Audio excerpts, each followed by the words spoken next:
Start करें। चलिए, सबसे पहले आपको दरोगा की सफलता के लिए ढेर सारी शुभकामनाएं और आशीर्वाद। आपका जो जीवन रहा वो काफ़ी संघर्षों से भरा हुआ है। सबसे पहले लक्ष्य के अभ्यर्थियों के लिए आप अपना परिचय दें और जिससे कि उनको प्रेरणा मिल सके कि कैसे आप संघर्ष से के ऊपर विजय प्राप्त करते हुए और अंततः सफलता प्राप्त की और बिहार दरोगा की प्रतिष्ठित परीक्षा में सफलता प्राप्त कर आप बीपीएससी के लिए भी तैयारियों में जुट गए हैं।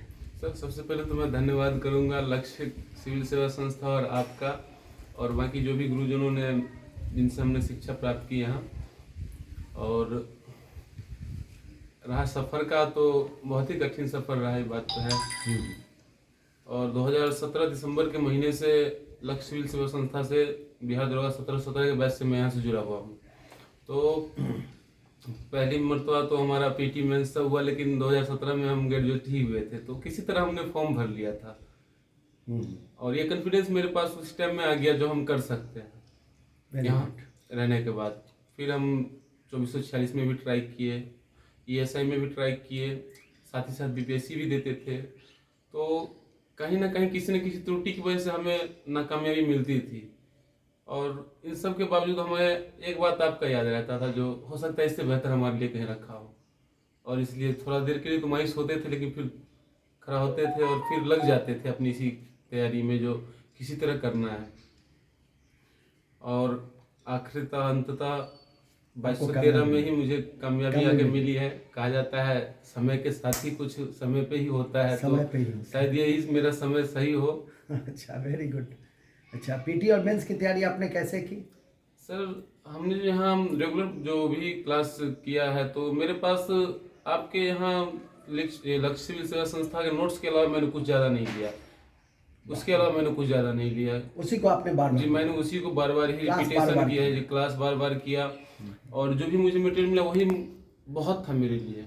अच्छा, और मुझे इतना सारा एग्जाम देने के बाद बस ये कॉन्फिडेंस रहा जो इससे ज़्यादा मुझे कुछ पढ़ना भी नहीं है। Very good. क्योंकि कहीं ना कहीं इसी से ही जुड़ा हुआ हर चीज़ है।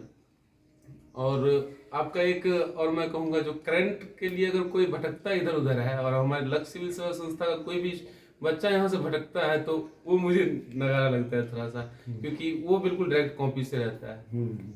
तो किसी भी इवेंट में, किसी भी पायदान पे अगर कोई भी चीज़ की तैयारी हो, तो मुझे नहीं लगता है जो लक्ष्य से बाहर कुछ भी है। Very good.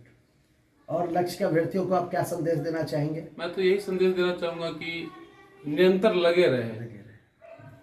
कभी कामयाबी मिलेगी भी, नहीं भी मिलेगी, लेकिन भटकना नहीं है, धैर्य रखना है। सबसे बड़ी तो धैर्य है, जो मतलब हर एक नाकामयाबी के बाद एक के बाद हो सकता है 10 हो या 20 हो, कहीं ना कहीं होता ही रहेगा, लेकिन अंततः अगर आप मेहनत में लगे हुए हैं तो फाइनली कहीं ना कहीं अच्छा ही आपको मिलेगा।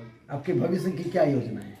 सर, मैंने शुरुआत ही अपने भविष्य के बीपीएससी के लिए किया था, लेकिन जो भी बीच में मुझे अच्छा लगा तो करना ज़्यादा बेहतर मैंने समझा और आगे मैं इसके लिए बीपीएससी के लिए ही तैयारी बीपीएससी की तैयारी करूँगा। अब संक्षिप्त परिचय दे दें और किस गांव से जुड़े हुए हैं, कहाँ से जुड़े हुए हैं, पिताजी क्या करते हैं, सारी बिंदुओं को। मेरा नाम नवीन दास हुआ, पिताजी श्री राधे दास, और गांव मेरा उज्जैना हुआ, पोस्ट भच्छी पड़ता है, बहेरी ब्लॉक में पड़ता है, थाना भी मेरा बहेरी ही है।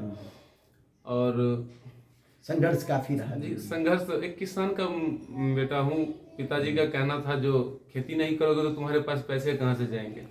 मुझे खेती भी करना पड़ता था। और पापा जी ड्राइवर हैं, पेशे से ट्रक ड्राइवर हैं, तो उनका भी हम देखते आए हैं। जो उनसे एक चीज़ हमें सीखने को मिली है, क्योंकि उनका जो काम है उसमें अगर गाड़ी में कुछ लोड हुआ तो जब तक वो अपने गंतव्य स्थान तक नहीं पहुंचाते थे तब तक वो नींद नहीं लेते थे, चाहे उसके लिए 2 दिन 2 रात क्यों न लगे।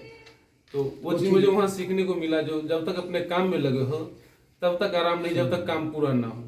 वेरी गुड, बहुत बढ़िया, वेरी गुड। चलो, तुम मेरी शुभकामना आशीर्वाद तुम्हारे साथ है कि तुम और ऊंचाइयों पे जाओ।